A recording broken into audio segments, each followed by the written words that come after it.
ঢাকা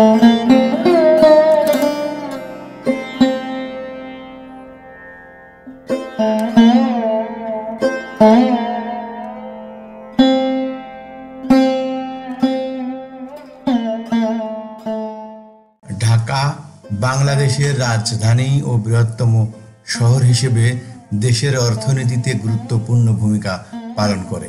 শহরটির অর্থনৈতিক অবস্থা কালক্রমে ব্যাপক পরিবর্তন এবং উন্নয়ন বরণ করেছে। আসুন ঢাকার বর্তমান ও অতীতের অর্থনৈতিক অবস্থা সম্বন্ধে জানি। দেখব ঢাকার সেই দিন এবং এই দিনের ঢাকা। আজকে আমাদের ভিডিওতে থাকছে ঢাকা শহরের অতীত বর্তমান নিয়ে বিস্তারিত আলোচনা। আর দেরি না করে মূল ভিডিওতে চলে যাই।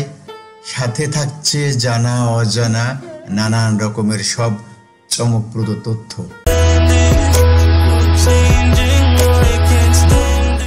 ঢাকা বাংলাদেশের রাজধানী এবং দেশের সবচেয়ে বড় শহর। এই মেগা সিটিটি তার ঐতিহাসিক স্থাপনা, ব্যস্ত মার্কেট বাজার, সুন্দর মসজিদ এবং উন্নয়নের দ্রুত গতির জন্য বিখ্যাত। এই রাজধানী শহর দ্রুত গতিতে পরিবর্তন হচ্ছে।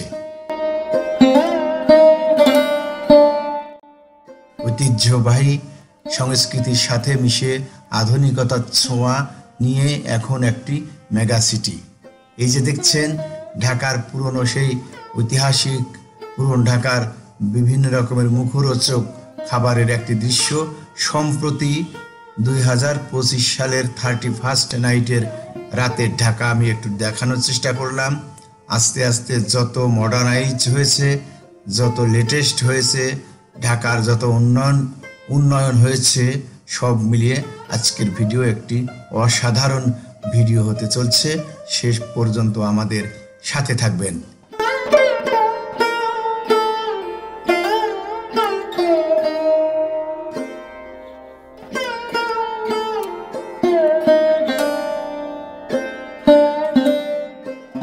বিশ্বমানের এয়ারপোর্ট ঢাকায় এখন ঢাকা 3rd টার্মিনাল, ঢাকা হযরত শাহজালাল আন্তর্জাতিক বিমানবন্দরের 3rd টার্মিনাল হচ্ছে বিশ্বমানের একটি টার্মিনাল, যেটি আমি একটু দেখানোর চেষ্টা করেছিলাম।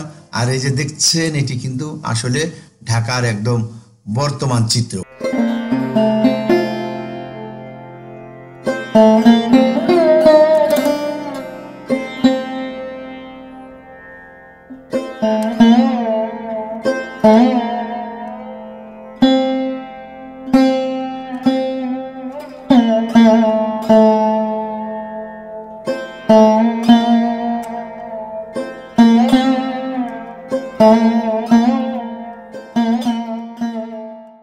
এরকম গাড়ির বহর ঢাকার শহর, উপর দিয়ে গাড়ি, নিচ দিয়ে গাড়ি, elevated expressway, metro rail, flyover, সব মিলিয়ে কি এক অসাধারণ যে মেগা সিটি বলবো। আসলে যারা অনেক দিন আগে দেখছেন ঢাকা আর বর্তমান দেখছেন ঢাকা, আকাশ পাতাল চেঞ্জ।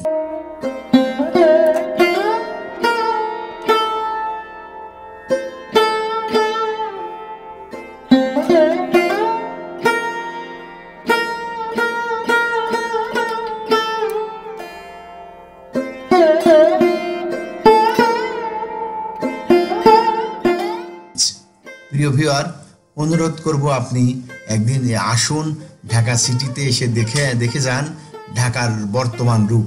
কি অসাধারণ, কি ব্যস্ত একটি শহর হতে পারে, সেটি আপনি আসলে স্বচক্ষে না দেখলে আপনার বোঝানো মুশকিল।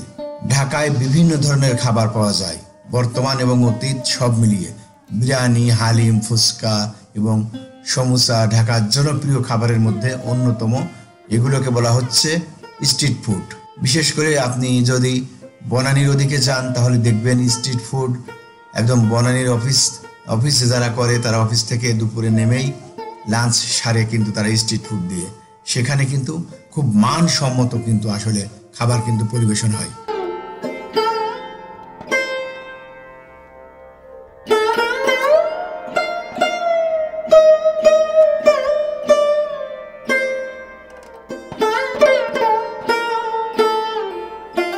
ঢাকায় যাতায়াতের জন্য অটোরিকশা, রিক্সা, বাস এবং ট্রেন ব্যবহার করা হয়। ট্রেন বলতে এখন মেট্রো রেলের কথা বলা হচ্ছে, আর দূরপাল্লা থেকে তো ট্রেন আসেই, সেটা সবাই আমরা জানি। সড়ক যোগাযোগের পাশাপাশি নৌপথেও যাতায়াত করা যায়। যেমন আমি যদি বলি, পুরান ঢাকা থেকে ঢাকার বাইরে দিয়ে অর্থাৎ বুড়িগঙ্গা দিয়ে একদম লঞ্চ আসে কিন্তু গাবতলী টার্মিনাল পর্যন্ত। এটা কিন্তু নতুন চালু হয়েছে। তাছাড়াও আপনি বরিশাল থেকে লঞ্চ যোগে আসতে পারেন।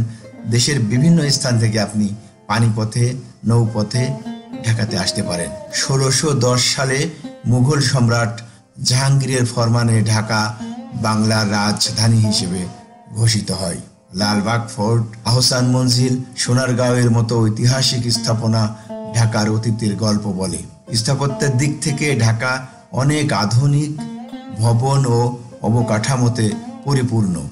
ঢাকায় রিক্সা, সিএনজি, বাস, ট্রেন সহ বিভিন্ন ধরনের পরিবহন ব্যবস্থা রয়েছে টাউন সার্ভিসের মধ্যে।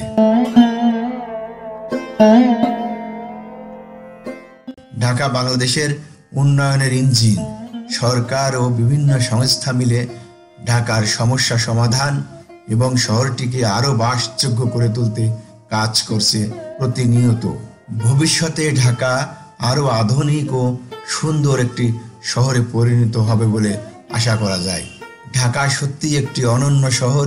ইতিহাস, সংস্কৃতি, আধুনিকতা এবং চ্যালেঞ্জ সব মিলিয়ে এই শহরটিকে মডেল শহরের মতো তুলনা করতে পারেন। এই শহরটিকে আপনি একটি বিশ্বের একটি মডেল শহর হয়ে দাঁড়িয়েছে বা মডেল শহরের দিকে ধাবিত হচ্ছে, এমনই একটি শহর কিন্তু আসলে ঢাকা শহর হতে যাচ্ছে। আমি কিছু ড্রোন ভিউ দেখানোর চেষ্টা করেছি। দেখছেন, এটি কিন্তু ঢাকা শহরের একটি ড্রোন ফুটেজ। বেশিরভাগ ফুটেজগুলোই ড্রোন ফুটেজ। আসলে ড্রোন ফুটেজ না হলে এই শহর দেখানো মুশকিল। ঢাকা মুঘল আমলে বাংলার রাজধানী হিসেবে গুরুত্বপূর্ণ বাণিজ্য কেন্দ্রে পরিণত হয়। মসলিন, সিল্ক এবং অন্যান্য হস্তশিল্পের জন্য বিখ্যাত ছিল এই ঢাকা, এখনো আছে। ব্রিটিশ শাসন আমলে ঢাকা একটি প্রাদেশিক রাজধানী হিসেবে অব্যাহত থাকে। কৃষি, পাট ও চা উৎপাদন এই সময়ের প্রধান অর্থনৈতিক কর্মকাণ্ড ছিল।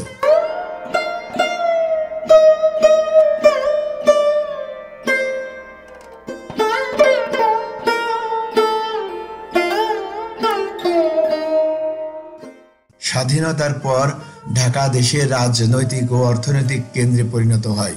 তবে দীর্ঘদিনের যুদ্ধ ও অস্থিতিশীল রাজনৈতিক পরিস্থিতির কারণে অর্থনীতি ধীর গতিতে এগিয়ে চলছিল।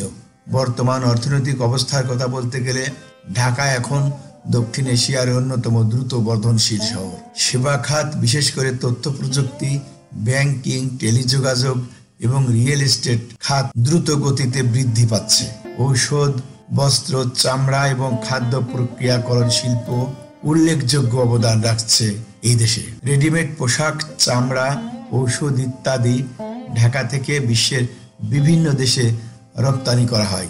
জনসংখ্যা বৃদ্ধি, যানজট, দূষণ এবং অবকাঠামোর অভাব ঢাকার অর্থনৈতিক উন্নয়নের সামনে চ্যালেঞ্জ হিসেবে দাঁড়িয়েছে।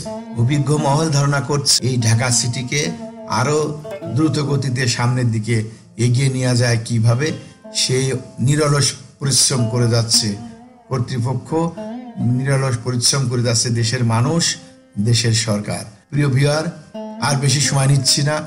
এই জাতীয় অনেক ভিডিও আমাদের চ্যানেলে আছে, আপনি ইচ্ছে করলে আমাদের চ্যানেলটি ভিজিট করে আসতে পারেন। আজ এ পর্যন্ত। সবাই ভালো থাকবেন, সুস্থ থাকবেন, আমাদের সাথে থাকবেন। আল্লাহ হাফেজ।